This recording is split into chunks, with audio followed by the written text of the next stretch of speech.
And away we go. It is the aftermath, the post-game show, and the George in the Jungle crossover episode right here on BearcatJournal.com. We are live from the Cincy Light Studios. Remember, go visit our good friends at Mio's anytime you're in and around campus. They've got great pizza, great drinks. I love the steak hoagies. And as always, you can get Cincy Light on tap. They will get you taken care of. Go see our good friends at Mio's. And this is where I turn it over to Aaron for his ad read. Yeah, we are also sponsored here by Remington Tavern.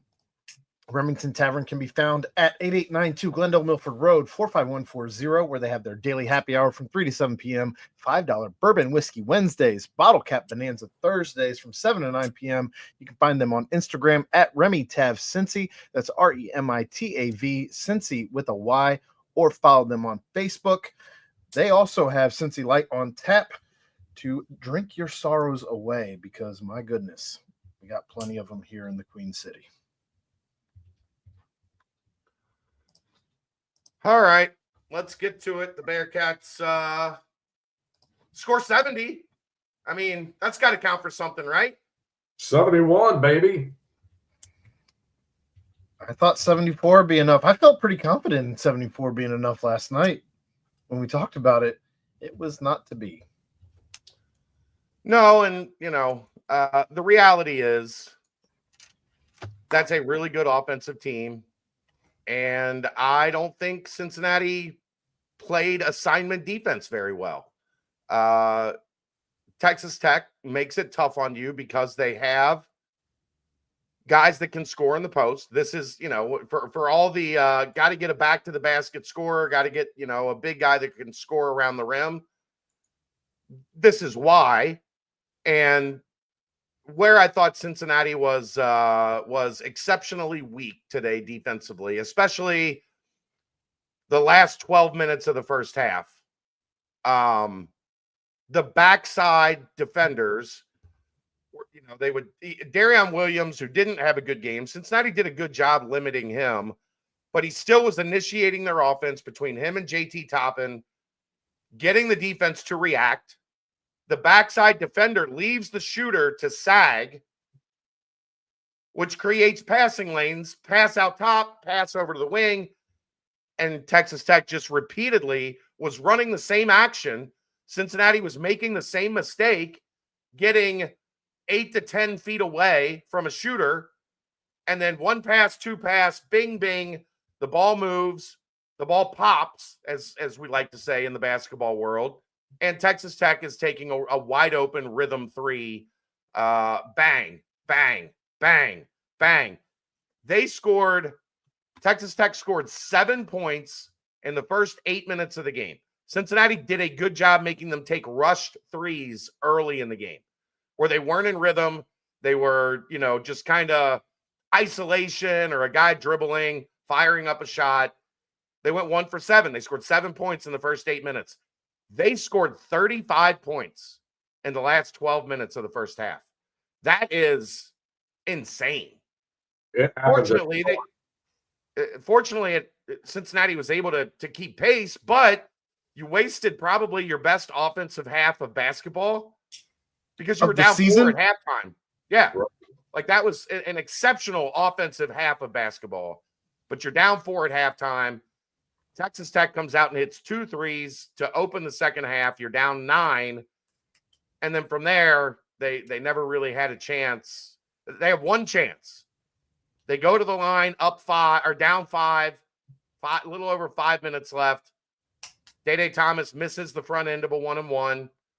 Dylan Mitchell goaltends, which was a goaltend. I know the crowd was upset about it. It was on its way down. It was a goaltend. And then Aziz goes Hakeem the Dream and tries to spin move. The spin move actually worked. It was good. But I don't want him with the ball in that situation. He misses. Texas Tech comes down, scores again. And instead of a 3-point game with 5 minutes left, where you got a chance to go into the final media timeout, 1-2 possession game, and you've got the momentum, and instead you go into that media timeout down 11 with Jacob Toppin going to the line to make it 12, which he did. and it was the JT. it was a cross or JT. JT. Sorry, JT. Yes, JT. There's too many of those Toppin boys. I know. JT And that was Toppin. not related to the others, right? No, but makes it 12, and that was it. And it's frustrating because I walked away with feeling like they did a lot of things pretty well tonight.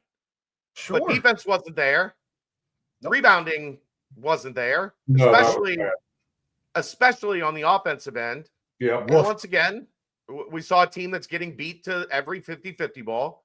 We saw a team that is not the tougher team. And I think that's, in a lot of ways, that's why fans are mad. Because there is an expectation in this program to be the tougher team, especially at home. And they have not been. And you saw the stats, 6-32 in quad one games for Wes. A lot of those first 2 years I don't hold against him, but we're in year 4. Like, you got to get a couple of these scalps, especially at home. And it really only leads me to one basic conclusion. It's not a team that's in the top third of the Big 12. I think they're right there in that middle group. They probably could be at the top of that middle group if they take care of business against like teams, which Wes has been great in quad 2. Like, outstanding in quad 2. But he can't get the job done in quad 1 games. And if you can't get the job done in quad 1 games, you're going to disappoint. You're going to leave it all, you're going to leave crumbs on the table. And this is another crumb that was left on the table. That's my opening soliloquy. I will turn it over to you boys to give your thoughts. Have at it, George. Well, number one, it's UC had little to no margin for error, right? So that's where those balls they could have gotten to, that's where some of those rebounds they could have gotten to killed them, because I will say this. The ball was not bouncing their way tonight either. There were balls, whether it's off the rim or deflected or through a Texas Tech player's hands, that happened to find another Texas Tech player wide open for a shot. That happened on our end, Chad. I guess that was the second half. See, and it was the second half. But how often? And a ball gets tossed to the side, in no man's land, and it ends up to some guy who's wide open for a three. So they had no margin for error, especially with stuff like that going against them. But you wonder, first of all, number one, about the defense. And, it was working better early. There were a couple shots I think Texas Tech could have made that they missed, and they didn't miss later in the game. The defense was a bit of a mystery during that stretch, because these guys, you're right, they were sucking down on that backside, and then once the ball got over, they were way too late closing out. They couldn't do it, and Texas Tech made them pay for that. And then the rebounding thing is just unbelievable. That 3 offensive rebounds for UC, 10 for Texas Tech, and then obviously UC lost the total rebounding battle as well, and that's a bit of a mystery. I don't know what was going on there, but they've got to fix that. I do. It felt like the offense was fixed a little bit, but while that took a step forward, the defense took a step back, and that's an issue. And that should always be connected. With They're certain connected. I've seen in the past that stress defense, it's pretty much there, whether you're home, on the road, whether it's December 31st or January 21st. That defense is there. So, Chad, I know where you're going to go with this, because you did this in the presser, and I think it's because, to your point, via the presser, is that they are leaking out trying to go into transition, whether it's transition offense or transition defense. However, this speaks to me as a greater whole of, it's the same thing with the picks, right? It's what they're doing. It's the same exact thing that they've been doing all season long when they've been setting picks. They aren't holding the picks the whole time. Like, they're leaking out on the picks even. So I just feel like they're not really standing ground on anything right now. Yeah, but I don't think those two are related. I think you are what you focus on in practice, right? Like, you are what you are drilling in practice. What have they been drilling in practice of late? Which is something that we all, went out over our skis that needed to improve. And that's getting out and getting into your offense before the defense gets set. Well, there is a consequence for that. Like it's not impossible to do both, but just if you physics, right? If you've got guys that are all going to the rim, and this is what was happening, it's what we talked about when I talked about they're an elite defensive rebounding team, but they're not using that to their advantage because they're all going to the rim, and when you're all going to the rim, you're facing this way, right? Right. And where you need to score is that way. So everybody's going to the rim. You're aggressive. You're going, you're keeping the other team off the offensive glass. Okay, well, then you go into practice and you say, look, we need to get the ball and go. So now guys are, and this is something that they have to continue to drill because they're not completing the rebound. Like this is where it does kind of get into what you're talking about. They're not you got to come up with the ball before you can go. Right. And they're not, there's a little bit that's been lost in translation of this. We need to get out and run more, but you can't get out and run if the other team grabs the ball and puts it back in the damn basket to score 2 points. Well, that's how you end up focusing on transition and end up with only 7 fast break points. You didn't do anything tonight. Yeah, but you didn't. No, it's not always fast break points, Aaron. It is getting into your offense and getting downhill at the rim before the defense gets set, which they did. They scored 40 points in the paint. They shot 60% in the first half. The things that I love the first half. Right, because they were getting the rebound and going. And in the second half, they weren't securing the rebound. And now not only are you not going the other way, you're watching the other team lay it in because you didn't grab the damn ball and you piddle farted around with it. Now you don't have numbers. The other team has more numbers. Rebounding's a numbers game. It's always a numbers game. You are as good as what you commit to rebounding. Teams that are great offensive rebounding teams commit 4 or 5 guys to the offensive glass, usually 4 because you have to have one that's your get back guy. Texas Tech all night committed 4 guys to the offensive glass and said, we're going to beat you there. And they did. They absolutely did.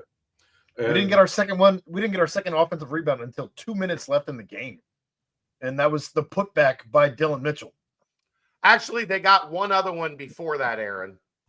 That was it was a block shot out of bounds, which counts as an offensive rebound. When the other team blocks your shot and the ball goes, it's a team offensive rebound because it's a missed shot that you retain possession. So technically, it says 3. My point being, it says 3. They got 2. There's really only 2. They really only got 2. But that's terrible. And no one wants to look at positives being where they are and what we saw tonight. But Chad, I feel like, and I get it. There's give and take there with the rebounding versus getting out, and the execution has to be better. Is my point, George? Yeah, the execution of that has to be better. But I thought like when they didn't get down there in a hurry and have a little bit of an advantage to go to the rim, and they did do that a lot, and I loved it. But I felt like their half-court offense was better too. Like when they did set. There were a few stale possessions where it's like, oh my God, same old stuff. 4 guys standing around the 3-point line and nothing happening, nothing moving. But that didn't happen nearly as much as what we've seen in earlier games. Yeah. So I think they're getting there offensively, but I hate for them to lose their identity and what has really worked well for them, even though it hasn't, gotten them a quad 1 win. But the defense and the rebounding has been the one thing they can hang their hat on every night. This is why I joke about with Berg, where Berg says, I'll give up. I'll be a 364 rated defense if we can be the number 1 offense.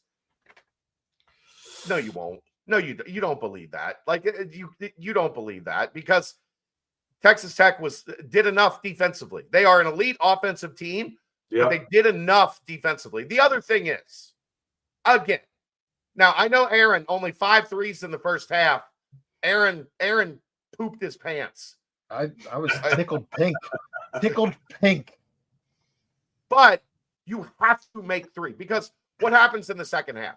Texas Tech adjusts. They do a better job keeping Cincinnati from getting all the way to the rim and getting easy baskets.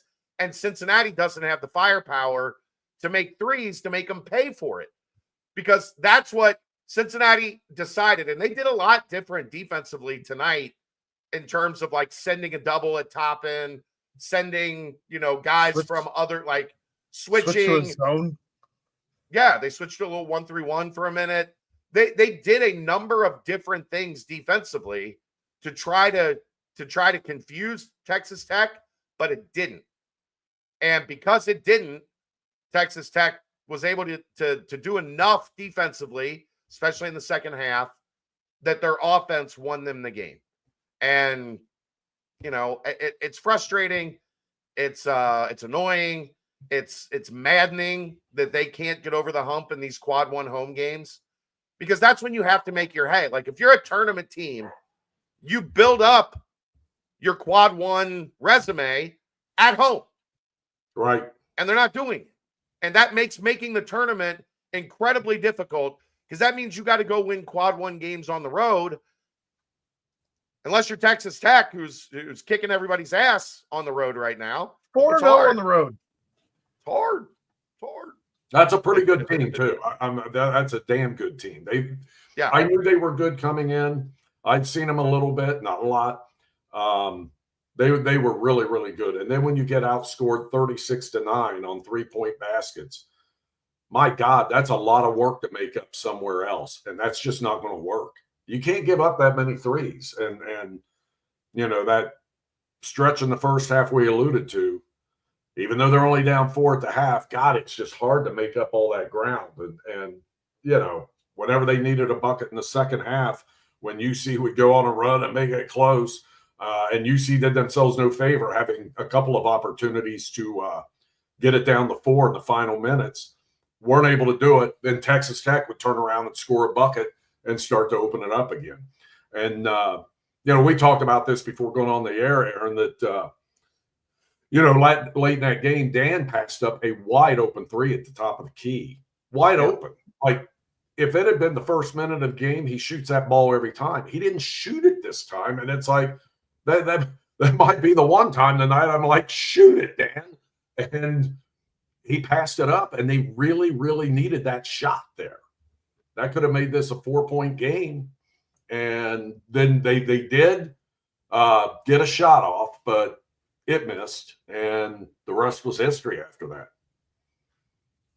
Cincy Light, that goes back to kind of what I talked about in the open. That is, if you can find a couple guys that can score with their back to the basket, what we saw tonight is how offense becomes easier, because the defense has to react to those guys. And like I said, you could tell they said, look, we aren't going to let Darion Williams beat us. We are going to make everything incredibly difficult for him. He was 1 for 6 from the floor, 2 of 2 from the free throw line. He did not get fouled. He really, they took him out, but because they took him out, all the effort they spent trying to take him away opened up.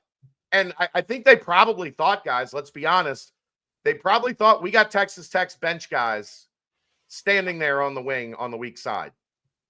And we'll live with that. We'll live with letting their bench guys, if their bench guys are going to beat us, their bench guys are going to beat us. Guess what? Their bench guys kicked your ass. They scored 32 points. Right. Those two guys just standing there, catching and firing rhythm threes, and they make and make and make and make and make and make and make. I mean, Overton. Christian Anderson made everything. Yeah, Overton and Anderson. Anderson had 18. He was 4 of 7 from 3. Overton had 14. He was 3 of 5 from 3. And those guys were the recipients of overplaying and trying to take away the inside game and getting hurt on the backside, because, I thought Dan was a culprit a bunch of times. But they got a lot of guys on it where you could just see, if you're 8 to 10 feet away from a shooter as they catch the ball, your closeout doesn't matter at this level. Right. Like, you can run and jump and get your hand as high as you want. but you're 8 feet away. When they catch it, they have a clear sight rhythm to the rim. Bang. Yeah, they know it's not blocked or challenged at all. I mean, there's just not enough time to do it. Yeah. Their bench also had 16 rebounds. Yeah. And to their credit, they were on fire. And a couple of those threes they hit, I know in the second half, were fairly lengthy, but they made them. But you're in rhythm, George. If you let a guy get into rhythm, right? They only shot. Here's the thing. Cincinnati did the job in the second half. They were only 4 of 14 from 3 in the second half, but they were so hot in that 12-minute stretch at the end of the first half that they made 12 threes. They made 7 threes in 12 minutes at the end of the first half. They made 1 in the first 8 minutes. They made 7 in the next 12.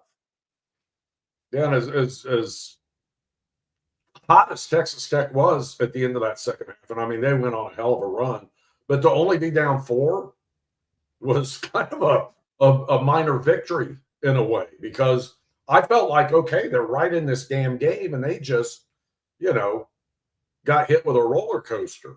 And it just, those offensive rebounds in the second half just murdered them. That last possession of the first half was so deflating when you just don't do anything. Terrible shot. Right. Terrible shot. That was bad. Well, here's probably the issue with that, Aaron. They went back to the play they ran against Arizona State at the end of the first half, which worked. You run it again, the other team's got it scouted. You put it on tape. They know, okay, this is their end of the first half action. You got to be ready because it worked. And Texas Tech was ready, and Day-Day didn't execute the play. They go 1-4 flat, and he stands there and doesn't get downhill, gets caught. Now he's stuck, and he has to fire a terrible contested three. Shot, yeah. Right. And, that was a situation too, George, where it felt like that end of the first half was about to get away. Yeah. And then they get it to 4, and now you got a chance to get it to 2 or 1 going into halftime when Texas Tech was just blistering for 12 minutes, and you're still right there with them. Yeah. So 4 felt like a win, but it also was a little deflating because it could have been another basket closer. Yeah, and that possession at the end of the first half did look wonky as all get out and resulted in something that nobody wants to see, and that's not the shot. And correct me if I'm wrong, I mean, they had a timeout before that and set that up and everything, and it just blew up in their face. Yes. And now where do they go from here? I mean, they go on the road for 2 games, and I think it's 10:30 on Saturday. 10 and 10. 10 on Saturday and 10 on Tuesday. Yeah, but those are winnable games. They are winnable games. Those are okay teams. They're, BYU is kind of in the same spot as Cincinnati, where people had really high hopes for them, and they're not playing particularly well. But Utah's not great, but they'll have those games where they hit 12, 15 threes. You guys talk for a few minutes. If that happens, then it's not going to turn out well for UC. I can tell you that.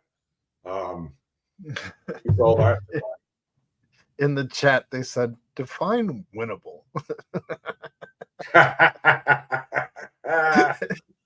Hey, it's like nothing's winnable at this point, even though they're coming off 2 wins before this. But, I very disappointing. I mean, we all know it. It's been a disappointing season. This has been a disappointing month. And Wes is going to have to earn his damn money and figure this out. But I don't know if that's going to happen with this bunch. And I don't know. I felt like when they hired Wes and you saw, his career path, that he was starting to hit his stride as a head coach. And I thought, okay, I can see what maybe they see in him and bringing him in. And I know some people who had a lot of dealings with him, and I knew the parent of a player who played for him and sang the praises and said, you're going to love this guy, and he's going to knock it out of the park up there in Cincinnati because he's really really into what he's doing. He knows what he's doing, and he is, as I said, figuring it out now and hitting his stride, and he's ready for a big-time job like this. But, man, when you look at that record in quad one games, you got to wonder. And you got to wonder how much longer that goes on before you have to really do more than wonder. And you got to think, okay, who's next? Well, hopefully it doesn't get to that point. But, my God, the trend is not good. I will say I was happy tonight to see that he realized he didn't actually have to sub in 4 players at a time. He could sub in just one, sometimes 2, and that's okay. It is okay.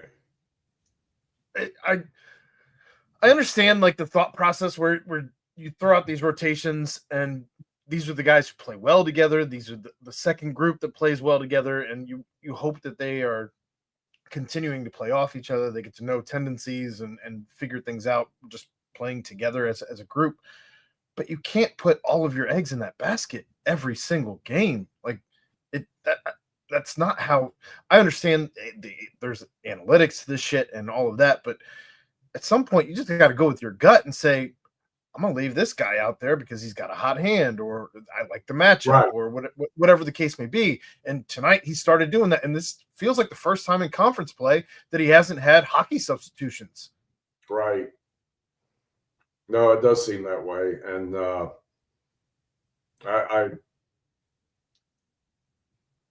don't know, Aaron. It's like everyone else, searching for answers.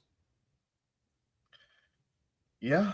I mean, there was improvement in the offense, and there has been here in the last couple of games. I mean, but if it doesn't translate into wins, and maybe it will down the road, but right now you don't see it, and it's like, what's the point? Well, you can't still be figuring it out, just figuring out how to score. Not on January 21st. I agree. This should have been 16 games in. Right. This should have been figured out after that first loss to Villanova. And after that, they got away with murder against Xavier. Let's face it. They got away with murder winning that game. Well, and I think that goes back to what a lot of fans have been talking about when they see the easy schedules in the out of conference. Right. You've got to test yourself more to know what to prepare for as you get closer to this looming ridiculous gauntlet of an in-conference schedule. Yes. And they had it thrown right at them out of the gate. You got to have more than Dayton and Xavier and I don't know what Georgia Tech's doing now, but they were very so-so at the time. I mean, they weren't Grambling, but they weren't somebody that you're going to get the kind of tests you're going to see in the Big 12. It's just not. This one annoys me. I'm not going to lie. I hear this a lot. In this era, it doesn't take 4 years to turn around a program. You're in the American for 2 years. This is not an apples to apples. Like, you did not have the access to Big 12 talent in the American Athletic Conference. Like, so you had to have a different plan of attack to build in the American Athletic Conference, because you didn't have the ability to go out and build that type of roster. The problem is, and this is the frustration that everybody's having, that's why I don't like that excuse or that line of talk. The problem isn't doesn't take 4 years to turn around a program. The problem is there was supposed to be a bump from having everybody together for 2 years in a sport where teams aren't together for 2 years. Like that was the whole philosophy of the offseason, right? We've got a chance to do what is difficult in this sport, and that is to keep a core together and watch them grow together over, from year to year. It hasn't happened. Jizzle hasn't been good. Well, I think had a lot of hasn't been good. Yes. Jizzle hasn't been good. CMOS hasn't been good. When they have been good, it's been one-offs. It hasn't been either of those guys stringing together 3, 4, 5 games. And now I don't think Dan is playing that well. No. You know, he had that little Tasmanian Dan basket in the first half. And then the next possession takes a terrible shot. And the possession after that throws a ball like across the lane, tries to throw a ball through 4 defenders. And it just gets taken away down the other way for a basket. Like, Tasmanian Dan is supposed to be like the guy that makes that tough basket that nobody can make. He's supposed to be out of that.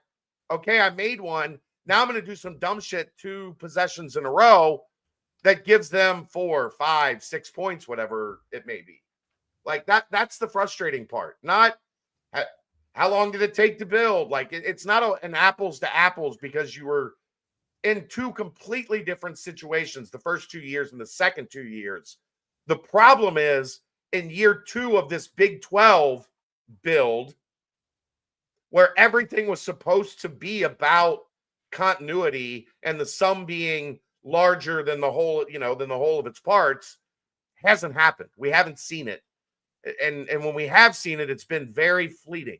There's been no consistency to those guys that you brought back, Dan, Jizzle, Seamas, at the top of your roster to be your main guys. That's the disappointment. Yeah, they have not carried the load I think everybody thought they would. And to your point about them not always clicking on the same night in the same game, look at tonight. Jizzle was back on. Yeah. He had a pretty good game as far as scoring and shooting. He did. But Seamas, he got 10 points, but it was all at the line, which, hey, I'm cool with. But 1 for 7 from the field is not going to cut it. And Dan's 2 for whatever. But, George, he got 10 points. But if he makes his shots, he scores 20. Right. Exactly. Like, he did the thing you want him to do. He got fouled. He got downhill. He got fouled. He was aggressive. Right. But if he makes his shots, if he goes 4 of 7 or 5 of 7 instead of 1 of 7, he's at 20-plus points. And you're talking about a game that those 2 teams are slugging back and forth until the final whistle. Right. Then you got a chance to win this thing, but not. A final thought on that rebuild, Chad. Cincinnati's still not even getting all the Big 12 money that everybody else in the Big 12 is getting. We're still not even a full member yet. We're still getting the half money. So, and they won't get that full check. They won't get that full check until July 1st, 2026 is their first full Big 12 check. July 1st, 2025, they will get half a check. I know everybody looked at it and said 25 is when they get the full share, but they don't get the full share until the end of that fiscal year. So it starts in 2025, but they don't get the full check until July 1st of 2026. And not that any of that matters because that's all going to the players, and that'll at least get everybody on the same playing field as far as no one has any money for anything. Yeah. I mean, buyout. I had to. I know. It's fun too. It just, that's for me, that's the ultimate frustration is that it was supposed to be like the reason there was hope. We knew there weren't any top 100 players. We talked about there not being any top 100 players, but you had 3-4 guys that were supposed to be like top 150 type players, and none of them are playing like it. So now not only do you not have any top 100 players, you don't really have anybody playing like a top 200 player. Maybe Dylan, because his defense is good and it's, he's doing the dirty work stuff a lot of the time. Mm-hmm. He's been in double digits almost every game in Big 12 conference play, but he's been like the second leading scorer.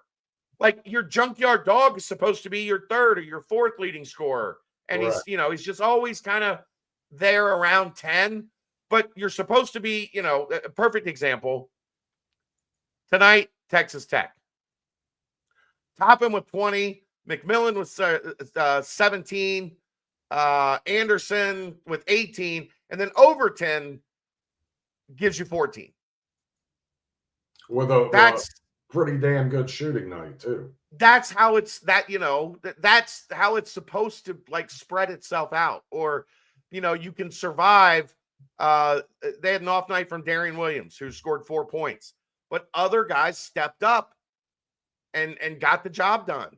And Cincinnati's not getting that right now. If you want to blame Wes, blame Wes. If you want to blame the players, blame players. I think the truth is probably a fair amount of both. Correct. I would agree. Somewhere in the middle. Yeah, when your leading scorer ties their third leading scorer, and your second leading scorer has less than their top 4 scorers. Yuck. Probably not going to win, Aaron. No. All right, Nope. Aaron, go over the individuals. We're at about that time. All right. We will start with Jizzle, who found his shot again. He first had to find his layup last week, found his shot tonight. 17 points, 8 of 12 from the field, 1 of 4 from the arc. That makes him 3 of 28 for his last 28 shots from the arc. 3 defensive rebounds, 3 assists, 2 fouls, 2 turnovers, 27 minutes, minus 11. Yeah.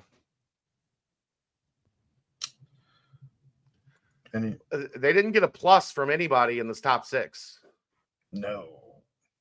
The only pluses were the bench guys, and I think that a lot of that was because they did hockey sub, Aaron. They hockey subbed at the first media timeout of the game, and the subs came in and they went on an 8-2 run, and then they took the subs out, and Texas Tech kicked their ass the rest of the first half. I don't think they took CJ out after that first hockey sub, and I don't think they actually hockey subbed again the rest of the game. I think they would. George and I were talking about that while you took a phone call, but I think they only sub 1 or 2 guys, pretty much the rest of the game. You're incorrect. At 12:02, they subbed out CJ, Josh, Page, Mitchell, and subbed in Skillings, James, Lukosius, Bandego, and they went from up 7 to up 3 when they did their next group of subs. But that was the only full line change in the first half. But yeah, I just wanted to poke fun at some of the people that why does he always put the hockey subs the line change in? And he put the line change in, and they had an 8-2 run. So sometimes it works. And then you put the starters back in, and the defense just they played good offense the rest of the first half. Yep. The defense did not hold up their end of the bargain. Or you could have just left starters in, let them get over 30 minutes played, and maybe they find their stroke at some point during that time. Offense wasn't the problem. I know. They scored 30 plus in the like. If I'd have told you that, we were going to come in and see a team score 38 in the first half, you guys would have jumped for joy. I would have jumped for joy. That's 2 less points than they scored against Kansas the whole game. Right. That seems unbelievable. That's still unbelievable to me. And I was at that game watching every second of it. All right. Dylan Mitchell, 12 points, 5 of 8 from the field, 2 for 2 from the line, 1 offensive rebound, 1 of 2 by players, and apparently a block was the third. 3 defensive rebounds, giving him 4 on the night, 2 assists, a foul, a turnover, 3 blocks, a steal, 28 minutes played, minus 14. Yeah, I don't know what to make of that other than that first half. I think that 12-minute stretch to end the first half definitely had some influence on those numbers. And then probably that stretch to start the second half, George, where the starters were on the floor and it was 10-3, something like that, right out of the gate. So didn't get it done at the end of the middle part of the first half, and then you come right out in the second half and bang, they hit 2 threes and a layup and jump on you. And that's going to skew the numbers for the starters a little bit. But you lose by 10 and all your starters are right in that range. Right. Simas Lukosius, 10 points, 1 of 7 from the field, 1 of 4 from the arc, 7 of 8 from the line, 2 defensive rebounds, 1 assist, 3 fouls, 2 steals, 23 minutes played, minus 11. He's got to be better. Without a doubt. Yeah. And yeah. But he hasn't been for all of conference. Like I said, guys, I mean, that's those numbers. You should have 20 points. You go 7 of 8 from the line and you're Simas Lukosius. Right. That's got to be a 17, 18 point game at minimum. It's got to be. It's got to be. Right. You did the thing that gets you up into that range, right? Like, how do guys always get up into that 18, 20, 22 point range? It's because they get to the line 7, 8, 10 times and they make their free throws. And he did that. And he ends with 10 instead of 20 because he's 1 of 7 from the floor.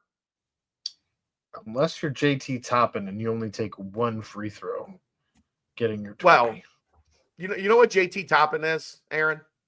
A freak. He's right-handed Kyle Washington. Those little quick hooks and those little I'm talking about the way he scores. The way he scores with those little, like, where you're. It's not a knock on Kyle.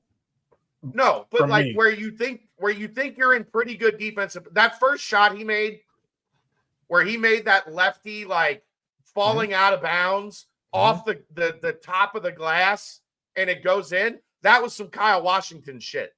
The other team is like, fuck you, man. We did everything right, and you just did some bullshit, and you got a bucket. But he did it all night. Like, that's a right-handed Kyle Washington. Oh, by the way, Arizona State, I guess, beat West Virginia tonight. I told you guys, West Virginia right now goes as Javon Small goes. So Arizona State's they're dangerous and get a chance to go get a win. Man, you say we did everything we could, and reminded me how many possessions Cincinnati gave up where they score in the final 5 seconds of the possession. Ugh. That was also some Kyle Washington shit, Aaron. Man. Kyle always did that. Throw it to him late in the clock, and he hits that little stupid, quick lefty, like across the lane going left to right, and the defense is just pissed because they play great defense, and the dude makes a tough shot at the end of the clock. All right, AP, Arrington Page, 9 points, 3 of 5 from the field, 3 of 4 from the line, 4 defensive rebounds, 1 assist, 10 minutes played, plus 2. I think you got to figure out a way to get AP some more minutes. Well, I mean, maybe you're right there. Maybe you're right. I think the other thing you have to do, Aaron, you got to get him some more touches when he's in there, like in the post. He's playing well with his back to the back. Like, one of the things that this team's been criticized for is not having a guy that can play with his back to the basket. Out of anybody in this team, he plays with his back to the basket better than anyone. That's not saying a whole lot, but he's improving game over game, and he's to the point where you're not upset if he's playing with his back to the basket and he misses a shot. Right. Yeah. I love that one play he had where it looked like he was going to lose the ball and he's dribbling around. I'm like, just kick it outside to somebody, kid. Just get it out of there. And then he did this little spin and he made the bucket. And I'm like, holy crap. He's definitely showing some promise here lately. He's got some skills offensively that we just haven't seen here in a while with his back to the basket. He can do some things that we just haven't seen here in a while. Oh, by the way, just looking at the oh my God, Iowa State put 108 on UCF tonight. Oh my God. They can always do right? Yeah. Javon Small, to my point earlier, Aaron. Worse. Javon Small scored 14 points. 10 of them were at the free throw line. He was 2 of 11 from the floor and 0 of 8 from 3. If you take him away from West Virginia, they are not very good right now. But continue. We'll talk about that. We'll talk about that tomorrow night or Thursday, some other time. Sure. Of these 7 points, 3 of 4 from the field, 1 for 2 from the line, 3 rebounds, 25 minutes played, -5. The best of the starters in plus minus. Sure. Minutes were a little bit more limited. I think he was sick. I think he's got whatever's been going around. They said Wes said he didn't participate in shoot around this morning, but gutted it out and gave him what he had. So I'm not going to be too hard on Aziz today if he played through, whatever those guys were playing through. And his effort is still really good. Had more minutes than CMOS. CMOS of the starters in Day had only 23 minutes. So, moving on to Day, 6 points, 3 of 7 from the field, 0 for 2 from the arc, 0 for 1 from the stripe, 1 offensive rebound. He had the other one, 2 defensive, giving him 3 assists, 2 fouls, 2 turnovers, a steal, 25 minutes played, -9. And remember, he scored those 4 of his 6 points in that stretch where the subs came in the second segment. He scores 4 there. He only scores 2 the rest of the game. I thought he had a rough night. Personally. He did have 3 assists, but he turned it over 2 times. Twice, yeah. And I didn't think his defense on Hawkins was very good, the little point guard. I don't think anybody's defense was very good. Speaking of rough nights, Dan Skillings, 5 points, 2 of 6 from the field, 0 for 2 from the arc, 1 for 2 at the free throw line, 5 defensive rebounds. That somehow led all Bearcats. Crazy. 1 assist. No offensive rebounds. Well, no. Like the rest of the team. Correct. 1 assist, 3 fouls, 2 turnovers, 25 minutes played, -9. I expect more out of Dan. I think we all have. Yeah. He's supposed to be the guy doing the scrappy things, and I don't know where his head is at. I don't feel like I don't know. I can't remember the last time I saw him dive for a ball. Whether it was a loose ball, whether it was going out of bounds, whether it was whatever the case. I don't even know when the last time was I saw him block a shot. I don't know where his head is at. I agree. I'd like to see him make a TikTok dance. Is there some possibility, though? He had that knee thing. Is there still something going on there? I think his movement looks fine. Is he not trusting everything? I don't know. But it definitely is. There is a difference. There's totally a difference. Dan's value is doing all the little Dan things that he is natural at. And I think he has gotten away from that as he has tried to elevate his game into being like a go-to guy, being a top of the roster guy. He has gotten away from the little things that made his game so valuable to have on the court. Do you think some of that is he's thinking about what's next? Greece? Potentially. Australia. Well, he was getting his head pumped with all this, you're going to the NBA next year stuff. No, he wasn't. That's him. Well, I'm going to the NBA next year.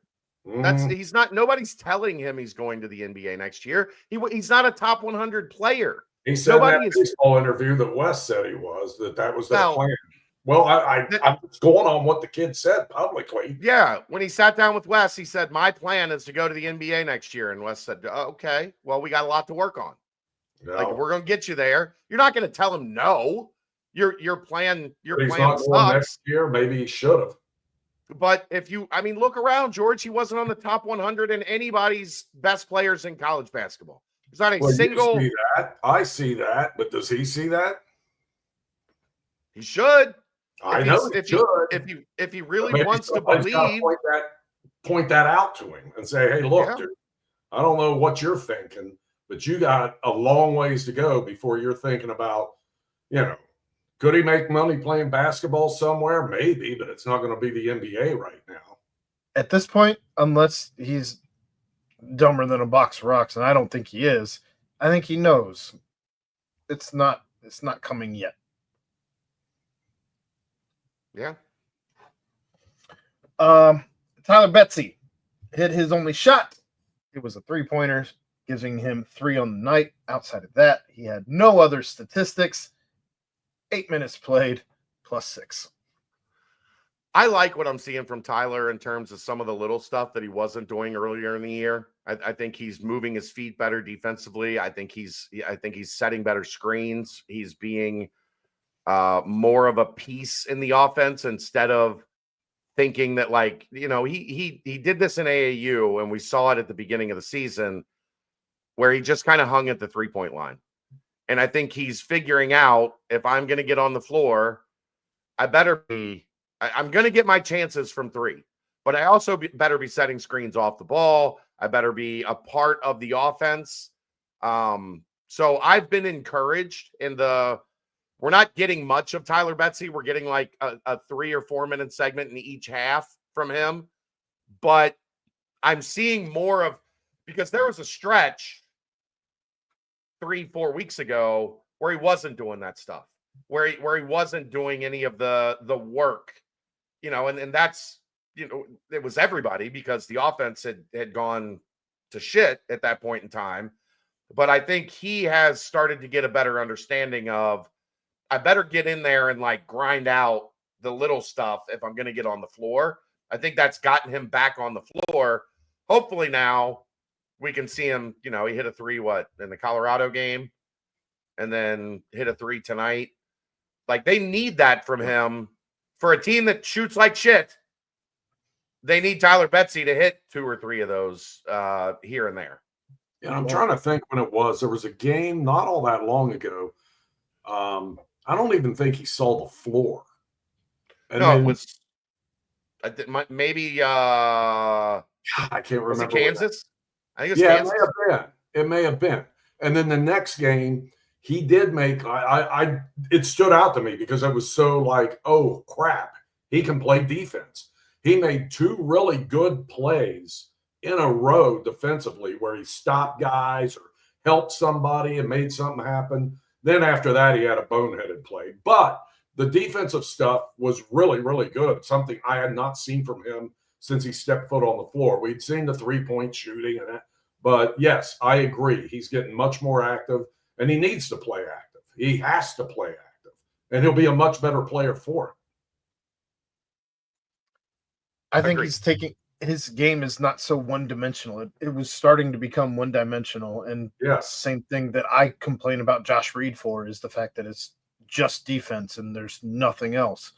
Tonight, even Josh did some other stuff, and I was encouraged by that. But good to see Tyler Betsy kind of getting out of that one-dimensional, just hanging out around the 3-point line and doing some other things. Yeah. I mean, the other thing is, though, Aaron, like, as he does more of that stuff, he's going to get more open looks from 3. Agreed. Like, he's going to find himself in position where you set a screen, your guy reacts to being screened, whatever, and then he can step back, catch the ball, and shoot a wide open 3. Like, being involved in offense creates more opportunity for you to do the things that you're good at, as opposed to you're easy to tag when you're just standing there. Okay, tag on him, like, we know he can shoot, but he's not going to do anything else, so we don't really have to worry at all about him being part of the offense. So I've been encouraged by, and what did Wes say? I know everybody's mad at Wes right now, and that's fine. It's understandable. I get it. But he said, we're going to need Tyler and AP to continue to grow because they're going to be important pieces. If they're going to string together some wins, they still have a 5-6 game stretch here before they get into the nightmare that is kind of the end of the schedule, where you got to go to West Virginia and to Iowa State and to Houston. Those guys are going to have to continue to help and play well. And I like that we're seeing growth from the 2 of them, because there's not really anybody like either of those 2 guys on the roster, and they need them playing well. Josh Reed, 2 points, 1 for 1 in his only field goal of the night, 3 assists, 1 foul, 13 minutes played. He did not have a plus or minus. It was 0. He moves the ball offensively. He gets it and he gets rid of it. I think he has.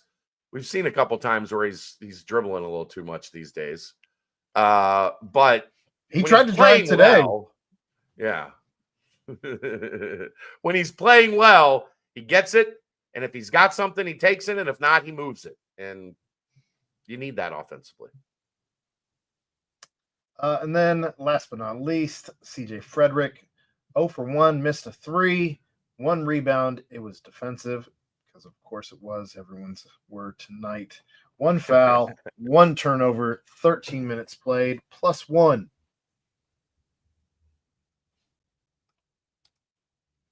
Yeah. He was just a dude out there. He didn't get a lot of opportunity tonight. He had a wide open one that I thought he was going to bang, and he hit it off the side of the backboard. They were ready for him, though. I feel like anytime he had the ball around the arc, they were smothering him. At one point, I think he got double teamed even. That's having CJ Frederick on the floor. It should open up driving lanes, and we saw a lot of driving lanes when he was on the floor. So, sometimes that's going to be his job as kind of decoy. I'm still good with the CJ Frederick minutes. Yeah. He's actually playing pretty good defense too, George.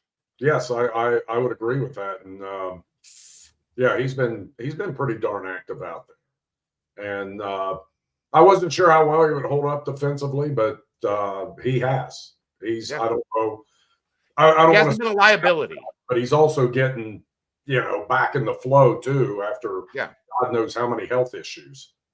He hasn't been a liability defensively. I haven't thought teams are picking on him. Right. I feel we talked about that the other night with Tyler Betsy, where they're picking on him a little bit. Yep. I think the craziest stat I just found tonight, Texas Tech was 0 for 3 on dunks. Yeah. Yeah, that was amazing. That was lost your mind on that one. Two-hander right under, and UC didn't miss a dunk. How about that? 4 for 4. That's a one stat UC won tonight.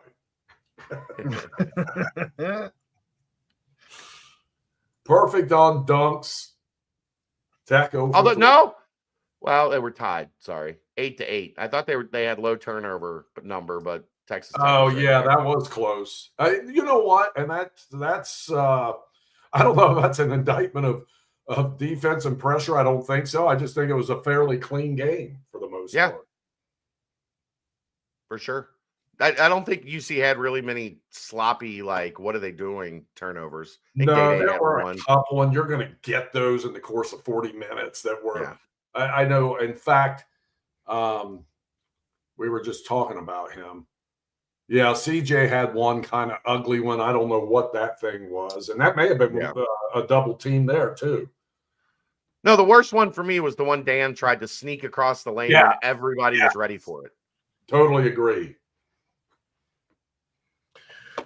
All right. Anything else on this one? No. If you guys, I'm gonna bow out and let you guys do the rest of this. I've been up for 24 hours. Yeah, you get some sleep, man. You don't want to talk about the county versus the Bengals lease, or no? The Reds adding Alex Young.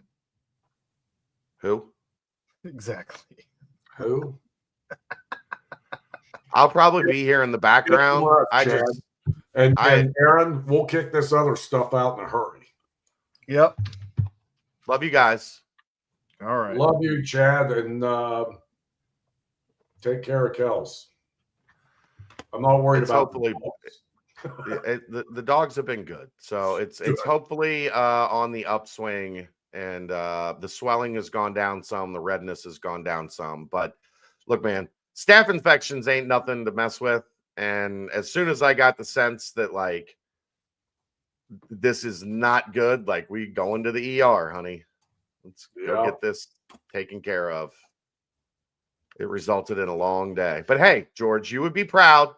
We got out of the hospital at 5:15. We were at Fifth Third Arena by 5:35. Wow, that is getting it done.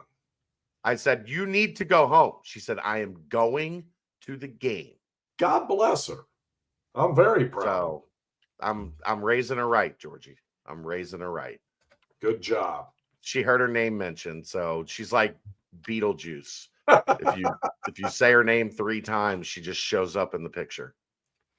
It's like when I used to work with Seho. Don't say his name 2 more times. He might show up in this picture. No. I love giving him, you know what. All right, boys. Have a good finish. Yep. I'll see you soon. Thanks, Chad. All right. So for those of you who are new to what George and I do here, normally on George in the Jungle, we'll just finish this little show out the way we do. But we discuss Cincinnati sports. And the biggest story, George, what the hell is going on with the county and the Bengals Paycor Stadium, or whatever we're calling the stadium at this point, named to be announced at a later date stadium, in regards to this lease? Well, it looks like it's going a little sideways, and it feels that way too. But it's A still little. Yeah, I know. It's more than a little frosty between those 2 Did you sides. read the emails? Yeah, it's ugly. So how are you feeling as the dust begins to settle that no one really knew what was even going on? Yeah, I know. I still feel like, there's plenty of time to figure this out. But what I don't know is, are the Bengals going to budge? And to me, like, that stadium should be no more than 50-50 anymore with the money the NFL generates. So I get that. But do you risk losing one of 32 NFL franchises? Because there's plenty of cities that would jump on it. You know it. Everybody knows it. So they hold the cards here. So I don't know. I don't know what the, are the taxpayers going to want to keep footing that bill? I think as long as it's at the rate it is, yeah. I mean, that sales tax isn't going anywhere. I wish what they could do, and I say this as somebody who doesn't live in Hamilton County. I live in Kenton County now. But maybe that should be spread out a little more regionally, and I don't know who makes that happen or how you do that, but that would certainly generate some more revenue if Kenton, Boone, Campbell, Claremont, Butler, Warren, and heck, we'll throw in Dearborn, chip in a little bit of sales tax too. But I don't know who the person is to make that happen. I think you're probably going to have to get the governors involved and things like that to probably make this thing work, because I feel like, based on what I've seen, what I've heard, if you leave it in the lap of Hamilton County, I'm not confident that it's going to happen the way we want it to happen. I know you said that you think there's a lot of time for this to get figured out, and relatively speaking, sure. But at the same time, if they're going to move, they have to let the county know 6 months in advance, and this lease expires, correct me if I'm wrong, in 2026. Yeah. So we could know by, I guess, the summer, if they plan on moving, because they have to provide both the county, city, and or fans to purchase the team. That's for 6 months. You have to allow that to take place before you actually go out and sell the team. So it'll be announced, should that be the route that they're going, even if it's quietly. I would also like to know, there's got to be people whispering in the Bengals' ears, right? San Antonio or St. Louis. Yeah, you just fill in the blank. They had their team stolen from them. Yeah, they sure did. I mean, the one place I don't think could whisper in anybody's ear right now is Oakland, California. No, not right now. They can't No. afford anything.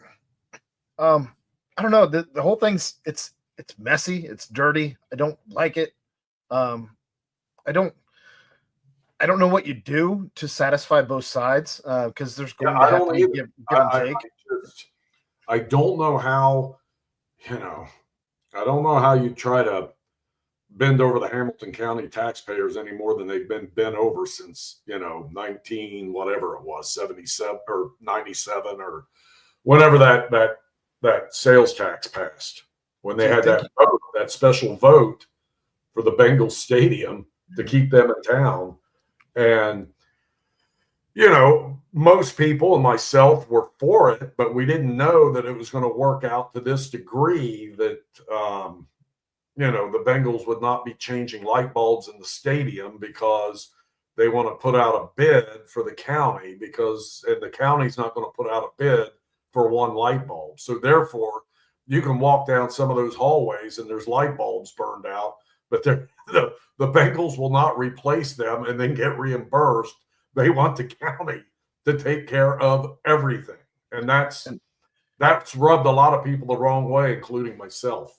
And anyone who knows the stories about the used jock straps or the not having any access to the cafeteria or Gatorade or water or name whatever food, drink source you'll want. Anybody who knows those stories from the old guys, right. When I say old, I mean like the 90s. Yeah. TJ, Willie, Chad. Himself with, they were so small. It's crazy. I remember when they moved into the new stadium and they got new towels, and these players were so excited that they had big towels finally.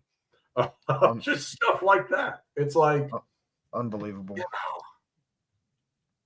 But yeah, I think somebody's going to have to come in, and I think the governors need to come together. And Mike DeWine's probably going to have to initiate that. Somebody's got to get involved and make this thing a little bigger than just Hamilton County. I mean, I really think they have to get the region involved in this because the region benefits from it. I mean, sure. I was trying to get a hotel room for someone in Bellevue, and I think that may have been a week the Ravens or Steelers were in town, and it was damn near impossible, and the rate was like up here. So, Campbell County's benefiting from it. Kenton County's benefiting from it. I'm sure, all the surrounding counties are. Do you think there's any type of chance that you see the stadium move a la what Cleveland did, where they take it to the suburbs? Absolutely. I mean, you think I would say if things continue like this, you might see Warren County. Yeah. I mean, well, look at that location up there where, and my buddy's been pounding he's been pounding on the desk about this for years, that he could see them doing an entertainment complex and a big ass stadium up there near where the tennis is. And there's the land for it. It's closer for Dayton people. It's Cincinnati people can get there relatively easy. Columbus people, sure. Columbus people would be more inclined. Yeah. It would. And I love the stuff on the river. I love the banks. I love the whole setup. I love seeing that stadium there. But I could see that happening if it continues to, if they keep monkeying around with it. It's the same thing that Cleveland was going to do. And I don't know what's going to happen there because they've got that weird law that like they have to stay in the zip code or something because they're using a publicly funded stadium. There's some weird thing they put in when the Browns came back into existence with that publicly funded stadium that would keep them here, and they couldn't pull an Art Modell and just up and leave to Baltimore or wherever else. And so I could see something like that happening for sure. I mean, what do you think? It's Warren County would make sense. Not to mention, it's so much easier to get in and out of that area than downtown. But I imagine once you have enough parking lots that maybe it's not as easy to get in and out of, because that area is not, while they do have the tennis stuff and it's not terribly difficult to get in and out of the tennis arena or even Kings Island for that matter. That area is still growing and they're still trying to figure out their infrastructure currently. Right. If you moved a stadium up there that houses 70,000, maybe more, who knows? If you put a roof on it, maybe you're trying to get other events there as well.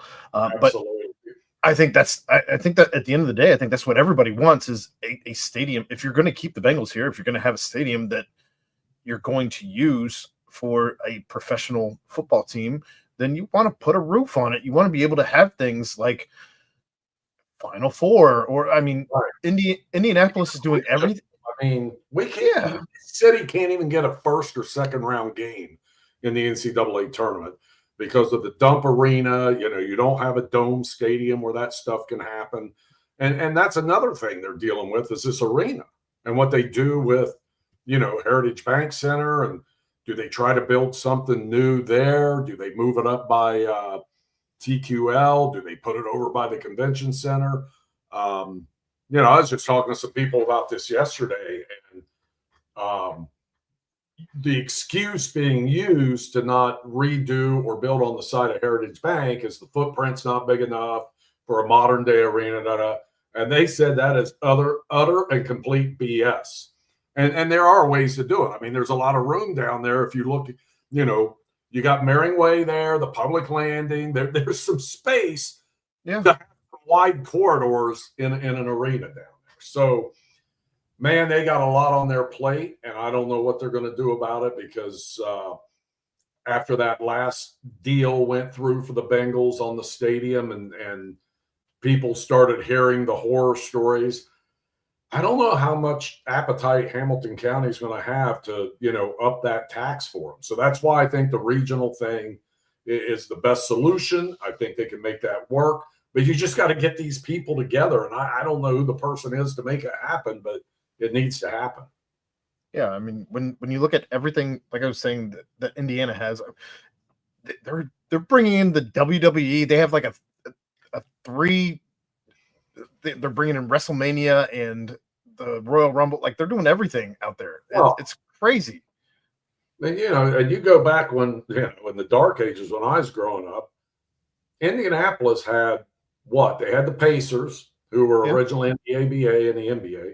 They had the Reds AAA farm team, and that was about it. And they built that Hoosier Dome just on a leap of faith that they would be able to get a team. And lo and behold, no sooner do they build it, they got the Colts pulling in the middle of the night to set up shop there, and they have kicked Cincinnati's ass up and down the field in sporting events since that happened. And they continue. They get everything. They've had Super Bowls there, or a Super Bowl. I mean, it's one, but they have the draft combine every single year. Every year, because it's central-ish, right? And they've got the hotel downtown. When they built that dome stadium, the old Hoosier Dome, and connected it to the convention center, it was genius. All the convention traffic went there then, because if you had, like, Cincinnati used to have the Firemen's Convention, and they'd bring in all these prototypes for fire engines and fire equipment, and it'd be downtown at the convention center. Well, as soon as Indy had that indoor facility and you can put them out on this football field, and you've got all that room, they lost that one, and it continued. Everything went. I mean, it was a perfect storm for Cincinnati to lose all that convention traffic they used to get, because part of it too was the collapse of everything in Newport. Because when dudes went to conventions out of town, they wanted a play space, and Newport provided that with gambling and all those clubs up and down Monmouth Street.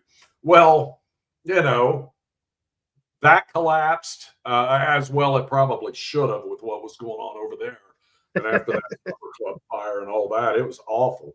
But the other part of it didn't have to collapse. And Cincinnati just did not foresee the future. And I'm not going to say I did either. I mean, I was young at that time, but you would have thought somebody might have had the foresight to see what was happening And just copy. They just copy and paste. Exactly. Ugh. Yeah, I remember when they built that Hoosier Dome, and one of the and I love this guy, but he was a prominent sports talk host in town who said it was a pipe dream. They wasted their money. They'll never get an NFL team. And then 2 years later, they're kicking Cincinnati's ass. Unreal. Well, we'll see what happens. Obviously, like I said, we could know as early as this summer, I guess. I don't know what date. I don't imagine it's actually like January 1st that the lease. I don't know. I have to look into that more and talk to somebody about it. Because I know some people who know people that might be able to give me some further insight in it. So I'll try to do that. That'll be my homework assignment this week. Just now that it's off season, just grab Daner. We'll have him come on. Have him come on and talk about Al Golden and whatever else the Bengals do. I gotta find. So when I left work and my phone like blew up, I lost like a bunch of contacts. But I've got a line on Paul if I don't still have his number. All right, we'll figure that out. I don't have it, but I get out the Rolodex. Yep. I wish I had my old Rolodex. Other than that, the Reds have made a couple moves here. Nothing big. Santander did sign elsewhere, so he won't be the guy. 5 years, $90+ million. That can elevate to like $100+ million. I'm totally okay with Santander not being the guy. That's too rich for my blood when you're talking about a guy who's already too rich for the Reds too. Even though they think they're going to get a little more money out of this TV deal that they've revamped, it's not going to be enough to do something like that. I think he's already like 30, 31, 32. Yeah, he is. So no, I'm okay with them not making that move. Right. Do you think they're going to make a move for a guy who is going to make a big effect on it from a corner outfield standpoint, or are you just putting all of your eggs in the Matt McLean basket at this point? I think the eggs are going to be in that basket. I really do. I don't see an appetite out of them. And I don't know. I don't know what they promised Francona to get him here, but I can't believe he doesn't see that glaring need. We all saw it last year, but I think the Reds are going to try to do this thing with pretty much what they have. I hope I'm wrong. And maybe there's a move they'll make. Maybe they're going to move some players here in spring training and swap it out for someone. But I don't know. But I as far as signing a free agent, I think it'll be Scrap Heap City. It'll be the bargain bin. It might be your boy Winker. Yuck. Non-roster invitees, they're bringing pitchers, Jose Acuna, Chase Burns, Zach Maxwell, Chase Petty, Brian Shaw, Lenny Torres, Alex Young, catchers Will Banfield, Michael Troutwine, and Austin Wynns, infielders Edwin Arroyo, Cam Collier, Ivan Johnson, Sal Stewart, and outfielders just one, Hector Rodriguez.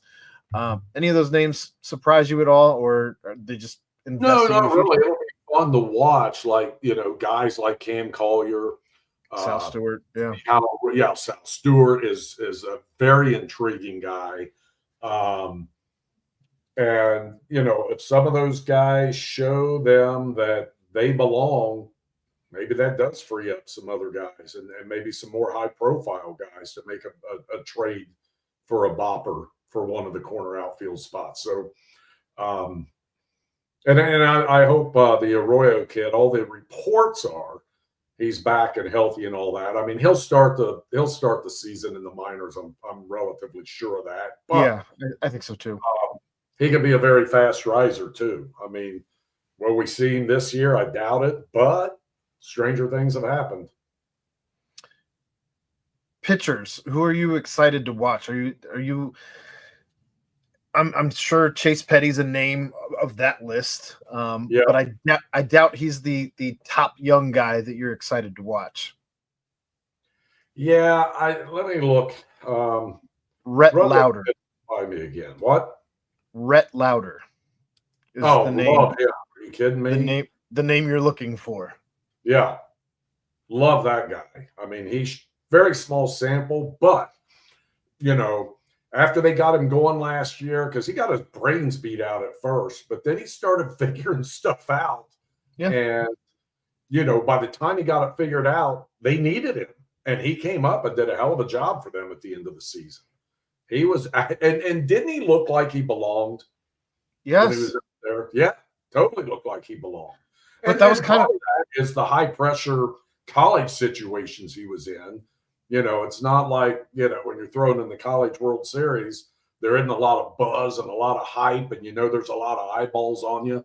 But he looked really comfortable on the mound for the Reds in the major leagues. In fact, there were probably less people in the stands than what he had at the College World Series. And I don't know if that's a Nick Krall thing or a David Bell thing, but I feel like they've been hesitant with as much youth as we've seen infused in this team. I feel like they've still been hesitant to bring guys up. Yeah, and you would hope that after what we saw, not last year, but the year before, they might be getting over that. But I don't know.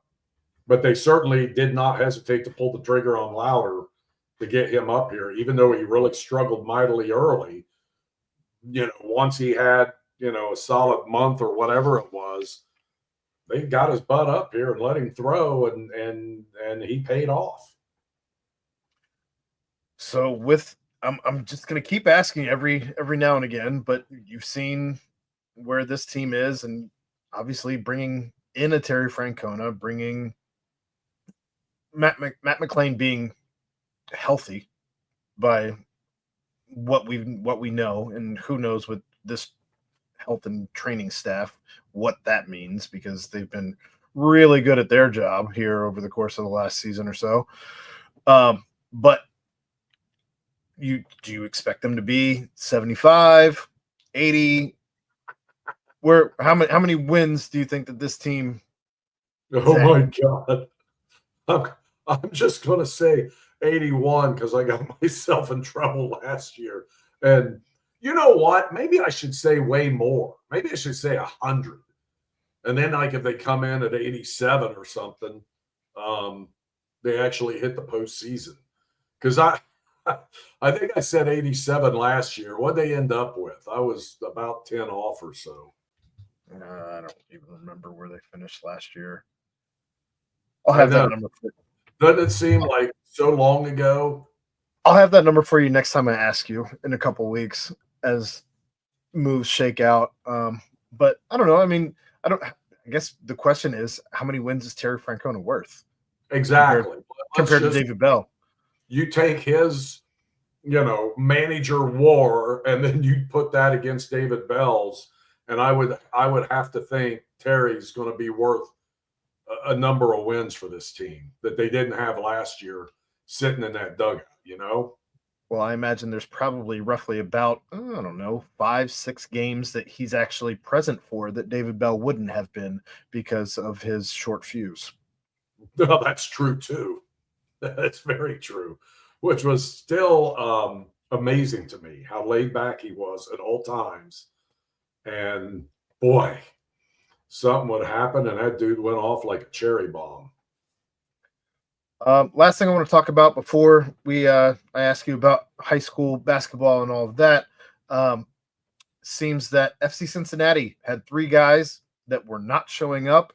And today they got news that at least Lucho's coming back. I believe he's the second of the 3 guys that has, I think one had already reported. And someone's supposed to join them down in Florida because they left for Florida yesterday. That's Lucho Acosta. Yeah, okay. Yep. And is Kubo with them, or is he? Somebody is rejoining them or expected to meet them down in Florida here this week. That was Lucho. Okay. I saw that report today. But are these until they're here, I'm not putting any stock in anything. No.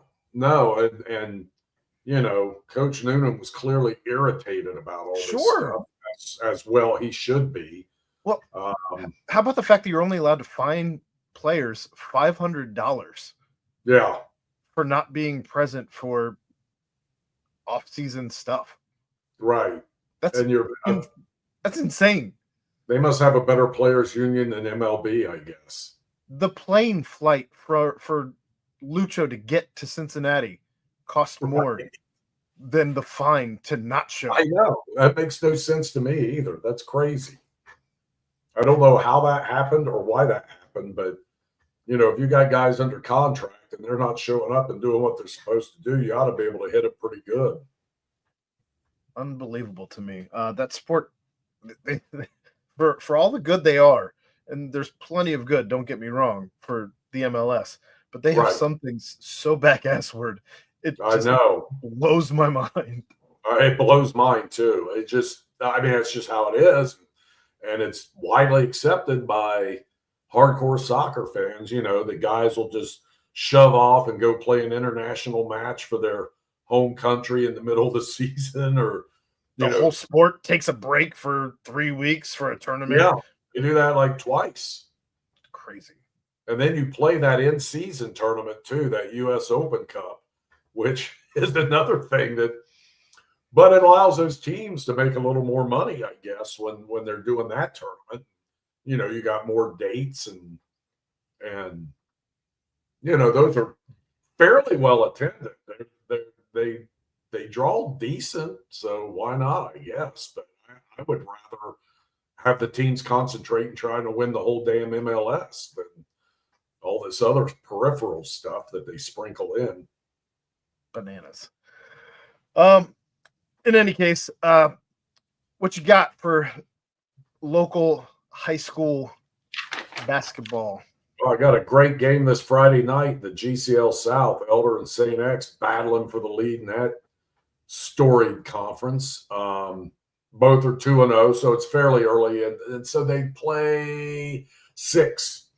They do home and home, 4 teams. So, yeah.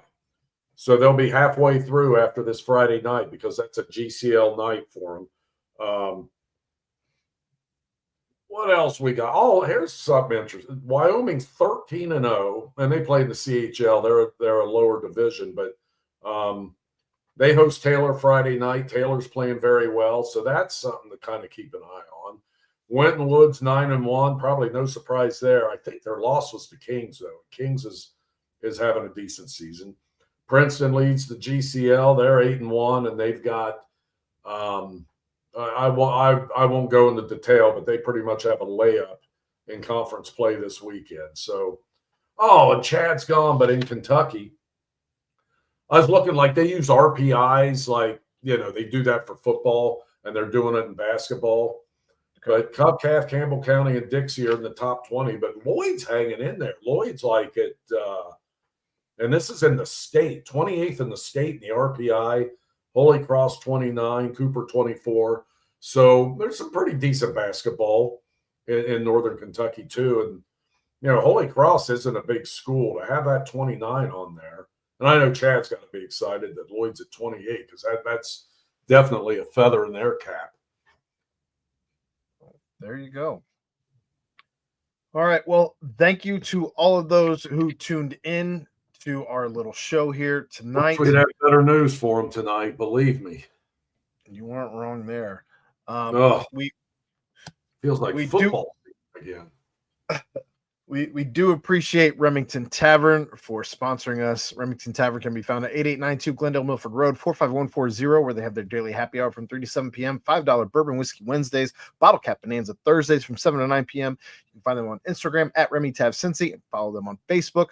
Also, we thank Mios for sponsoring the Aftermath. We appreciate them doing their part in bringing my thoughts, Chad's thoughts, George's thoughts tonight for the post-game, every game for your Cincinnati Bearcats. And as always, we thank Cincy Light for sponsoring the studios.